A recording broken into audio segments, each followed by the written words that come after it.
उस दिन साफ हो जाएगा। विपिन शर्मा जी, आपने दोनों प्रवक्ताओं को सुना।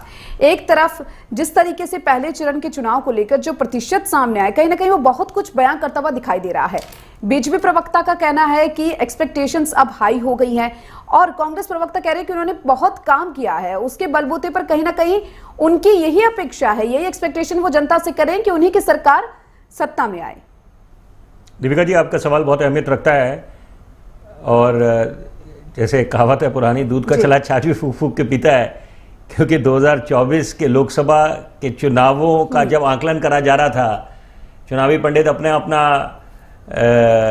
आगे जो उनका आकलन था वो आगे समक्ष रख रहे थे, तो वहाँ पर सबके आकलन बिल्कुल उसके इतर स्थिति सामने आई। जब 2024 के नतीजे आए लोकसभा के, तो यहाँ पर कहने का तात्पर्य यह है कि यहाँ पर अभी कुछ भी कहना, मुझे लगता है जल्दबाजी होगा। हम लोग केवल आंकलन कर सकते हैं कि वो उनका, देखिए नेताओं का, राजनीतिक दलों का हक बनता है वो लोग अपने अपने दावे पेश करें, आगे रखें यहाँ पर कि हम लोग बाजी मारने वाले हैं। बीजेपी बोले, कांग्रेस बोले, जेएमएम बोले, लेकिन यहाँ पर 23 नवंबर को फैसला हो जाएगा कि जनता ने जनादेश किसको दिया है।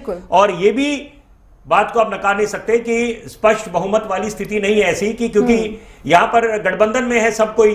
तो यहाँ पर भाजपा का अपना गठबंधन है और जेएमएम अपना गठबंधन कांग्रेस के साथ, आरजेडी के साथ लेके चल रही है चुनाव में। और भूलना नहीं चाहिए, देखिए चुनावी मुद्दे क्या हैं, क्योंकि आधे से ज्यादा समय व्यतीत हो जाता है एक दूसरे पर लांछन लगाने में। जो सकारात्मक बातें होनी चाहिए जनता के बीच जाकर, कि कोई ऐसा नहीं है कि यहां पर चुनौतियां नहीं है, चुनौतियां बेशुमार हैं, बहुत गंभीर मुद्दे हैं।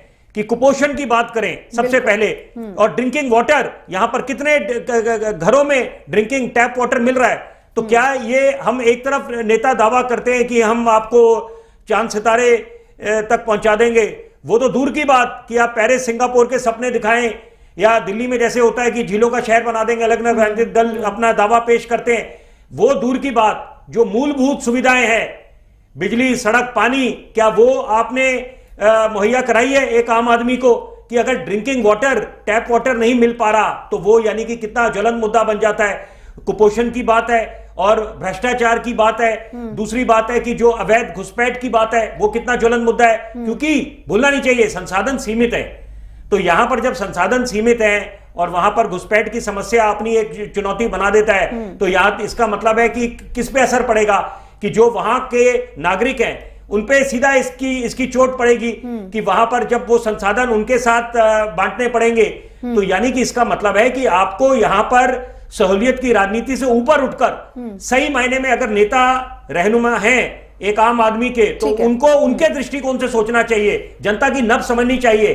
क्योंकि यहां पर एक दूसरे पे लांछन लगाते रहे या ठिकरा फोड़ते रहे, वो बात नहीं है, मुनासिब नहीं है। यहां पर समझने की आवश्यकता है कि झारखंड में ये जो राज्य है, ये इसकी क्या अहमियत है और यहाँ पर जनता की पुकार क्या है, जनता किस चीज की उम्मीद लगा के बैठी है। बिल्कुल विपिन जी, सही कहा आपने, क्योंकि देखिए जो कहीं ना कहीं